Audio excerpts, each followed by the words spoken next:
ব্যাপার, লাউটা কাটতেছে না কেন? লাউর ভিতর হইলোটা কি? আরে লাউর ভিতর স্বর্ণের সেন, স্বর্ণের সেন হলো করতে কা? শান্তা, লিমা, সোনা, আমার না খুব গরম লাগতেছে বুঝছস, আমি না একটু গোসল করে রাখি, তোরা যেন লাউ কাট। হাই রে, এই লাউ কাটতে আবার গোসল করা লাগে নাকি? যাই হোক, গোসল দিয়ে আসি তো। এই লিমা, তুই লাউ কাট। আচ্ছা।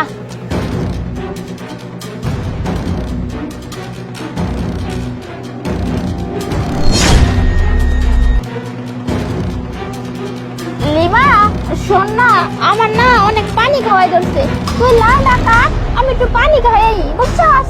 আচ্ছা। এরা যে কি করে না কিছু বুঝি না।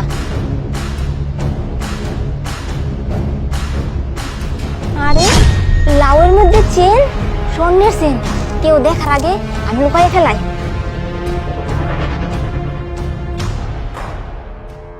আমার 3 পান প্রিয় পুত্রবধূ তুঙ্গ আমি 3টা লাউ দিছিলাম। লাউ দিয়ে আমার লিগে তরকারি রাঁধতে কইছিলাম, তো লাউ দিয়ে কেডা কি তরকারি রাঁধছো আমারে কও। আম্মা, আমি 10 টাকা 5 টাকা করে জমাইতে জমাইতে 500 টাকা জমাইছিলাম। সেই 500 টাকা দিয়া আমি গলদা চিংড়ি কিনে নিয়ে আইছি, নিয়ে আইয়া আপনার পছন্দ লাউ চিংড়ি রান্না করছি। আপনি তো খাইতে খুব ভালোবাসেন, এর জন্য। ও বৌমা, তুমি তো অনেক মজার খাবার রান্না করছো, এটা তো আমার একদম প্রিয় একটা খাবার, তো তোমার অনেক ধন্যবাদ। তো মেজো বৌমা, তুমি কি রান্না করছো? মা, আপনি যে লাউটা দিছিলেন না, ওইটা দিয়ে আমি ইলিশ মাছ দিয়ে রান্না করছি, অনেক মজা হয়েছে মাছকে কিন্তু। মা শুনেন, ওই যে দেশি হাঁস আছে না, ওই দেশি হাঁস দিয়ে আর লাউ দিয়ে আমি ভুনা রান্না করছি, খাইলে বুঝতে পারবেন কত মজা হয়েছে। তেলে তো দেখা যাইতেছে খাওয়া গেলে অনেক মজা হইব। আচ্ছা, আমি তো খাইই নাই, খাইয়ে লই, খাইয়ে তো জানামো কাঠটা সবচেয়ে বেশি মজা হয়েছে। আচ্ছা, তোমার একটা কথা কমো, কথা রইতেছে, তোমার যে লাউ কাটতে দিছিলাম, লাউর ভিতরে কি তোমরা কিছু পাইছো? না না, লাউর মধ্যে আবার কি পাবো, কিছু পাই নাই তো। লাউর ভিতরে বিসিও পাও নাই? ও মা, লাউর মধ্যে তো বিসি থাকবোই, বিসি তো পাইছি, কিন্তু অন্য তো কোনো কিছু পাইলাম না। ও, কিছু পাও নাই? তো বড় বৌমা, তুমিও কিছু পাও নাই?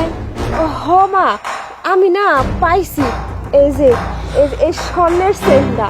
তো লাউ কাটার সময় চিন্তা করলাম যে সেনটা যেহেতু পাইছি, তো আপনি হচ্ছেন এই বাড়ির গুরুজন, তো এই সেনটা আমি আপনার কাছেই দেই, তারপরে আপনি যা ভালো মনে হয় তাই করেন। এই জন্য আমি আমার কাছে রাখলাম না, আপনাকে দিয়ে দিলাম। সাব্বাস বৌমা, শোনো, আমি 3টা লাউর ভিতরেই একটা করে সোনার চেন রাখছিলাম। আমি পরীক্ষা করতে চাইছিলাম আমি মরার পরে আমার যে সহায় সম্পত্তি আছে আমি কার নামে সব লিখে দিব, আমার এই সহায় সম্পত্তি কেডা দেখে রাখতে পারবো, সেটা আমি পাইয়া গেছি আমার বড় পুত্রবধূ। কিন্তু মা, ভাবি একটা সত্যি কথা কইবা, তুমি কি লাউর ভিতরে কিছু পাইছো? না তো, আমি তো লাউর ভিতরে কিছু পাই নাই। লাউর মধ্যে একটা জিনিস পাইছি, আমি কিন্তু সত্যি কথাই কইতেছি, লাউর মধ্যে না স্বর্ণের চেন পাইছি।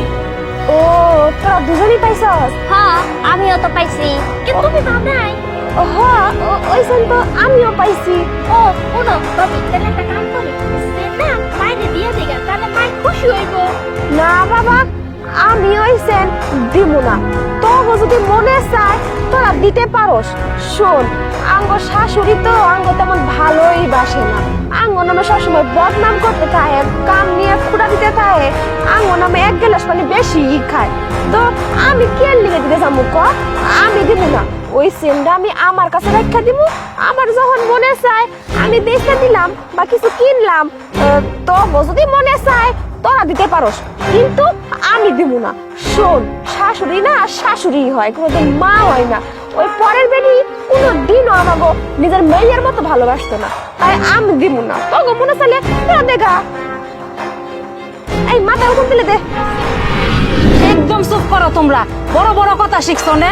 যত চোর বাট পারাই না আমার ঘরে বসছি। হ্যাঁ, আমার এই বড় বউ হয়েছে সৎ, কারণ হ্যাঁ আজকে সব কিছু আমার কইয়ে দিছে। আর তোমরা কি করছো? তোমরা লুবি, তোমার গাইনে আমি কে লেগে সংসার আনছি আমি বুঝি না। তো যাই হোক, আমার পোনারা বিদেশ থাকে, পোনারা বিদেশ আহানের পরে আমি হ্যাঁ সব খুললে কমো, তারপর পোনারা সিদ্ধান্ত নিব তোঙ্গলে গড় করবো না তোঙ্গ সাইডে দিব, কারণ আমি তো তোঙ্গলে গড় করতাম না, বা পোনারাই গড় করবো।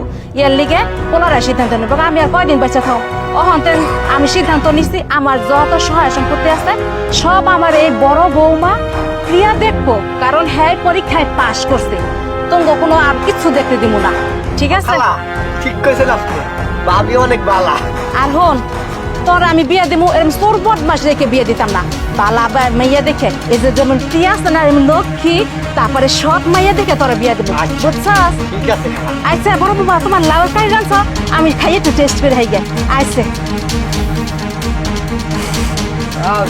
এই তোরা আবার জান থেকে আপনার মতো একটা বিয়া করবো ভাবি এই গলা নামায়ে একদম উল্টা পাল্টা কোনো কথা না আর গলা নামায়ে কথা বলবি আমার সঙ্গে কারণ এই বাড়ির সমস্ত দায়িত্ব এখন আমার আমি যদি চাই না তো তুই যারা শুধু ঘর ধাক্কাতে বাইরে থেকে বাড়ি করে দিতে পারি শোন আমি না তোর মতো বোকা না আমি এই ব্রেন দিয়া খেলি আমি এত কাঁচা খেলোয়াড় না যখনই আমি দেখছি যে লাউয়ের ভিতর স্বর্ণের সেন তখনই আমার মাথার ভিতর আইছে যে নিশ্চয়ই আম্মা চিন্তা ভাবনা কইরাই লাউয়ের ভিতর স্বর্ণের সেনটা দিছে না হলে তো এমনি এমনি দিব না অবশ্যই তার মাথায় কোনো পরিকল্পনা ঘুরতেছে এর জন্যই আমি বুদ্ধি খাটাইয়া আম্মার কাছে সেনটা ফেরত দিয়ে দিছি শোন এখন থেকে দুইজন ভালোভাবে থাকবি আর আমি যা কমু তাই শুনে চলবি না হলে কিন্তু তোকে দুইটার কপালে দুঃখ আছে শোন এখন আমার পিছনে পিছনে আয়, আমার পাটা খুব ব্যথা করতেছে টিপা দিবি আয় কাছে তাড়াতাড়ি